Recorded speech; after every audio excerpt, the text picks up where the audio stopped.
Kidlat News Updates. Mga balita ngayon, tatlong dating NPA magkakahiwalay na sumuko sa Northern at Eastern Samar.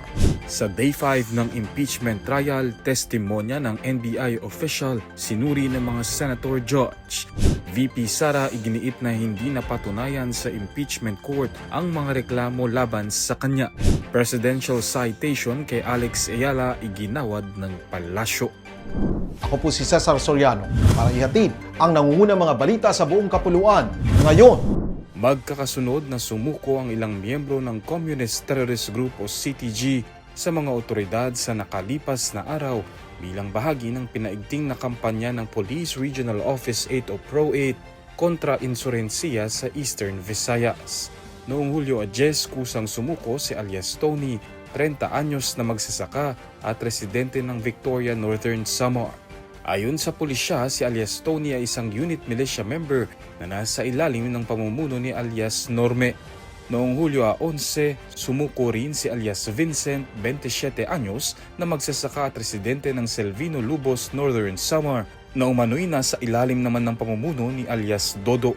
Kahapon naman ang sumuko sa Borongan, Eastern Samar si alias Boy na miyembro ng Squad 1 Front Guerrilla Unit ng SRC Sesame ng EVRPC.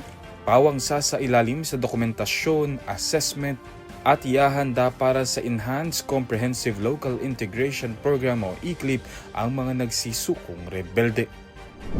Sa ikalimang araw ng impeachment trial ni Vice President Sara Duterte nitong Hulyo 14, masusing sinuri ng mga senator judge ang testimonya ni NBI BARM Regional Director Attorney Jeremy Lontok kaugnay ng mga alegasyong grave threats at inciting to sedition na nakapaloob sa Article 4 ng Articles of Impeachment.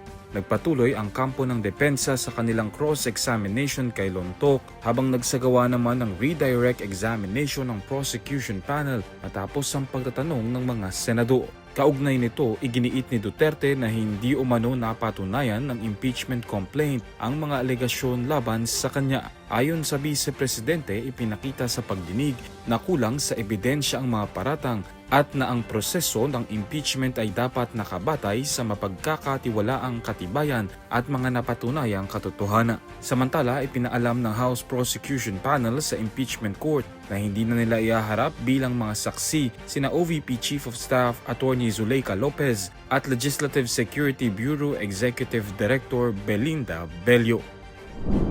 Ginawaran ni Pangulong Ferdinand Marcos Jr. ng presidential citation sa Filipina tennis star Alex Ayala bilang pagkilala sa kanyang makasaysayang tagumpay bilang unang Pilipinong nagtamo ng pambihirang tagumpay sa International Professional Tennis Circuit, kabilang ang kanyang nakamit sa katatapos lang na Wimbledon Championships. Sa homecoming ceremony sa Malacanang noong Hulyo 13, mainit na tinanggap si Ayala at ang kanyang mga magulang nina Pangulong Marcos at First Lady Liza Araneta Marcos. Sa pagtitipon, sinabi ni Marcos na isa siyang tagahanga ni Ayala at tiniyak na nakahanda ang pamahalaan na suportahan siya sa kanyang patuloy na pagsasanay at paglahok sa mga susunod na torneo.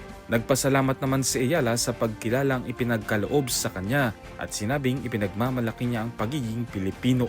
Nangako rin siyang patuloy na dadalhin ang bandila ng bansa ng may dangal sa international tennis. Samantala, matapos makaabot sa 4th round ng Grand Slam tournament, umakyat si Ayala sa career high na world number 28 sa pinakahuling Women's Tennis Association o WTA rankings. Sunod siyang sasabak sa Mubadala DC Open sa Washington DC sa Hulyo 27. Para sa Kidlat News Channel, ako si Renzel Linon, nag-uulat. Ako po si Cesar Soriano kasama nyo sa bawat pagputo ng balita.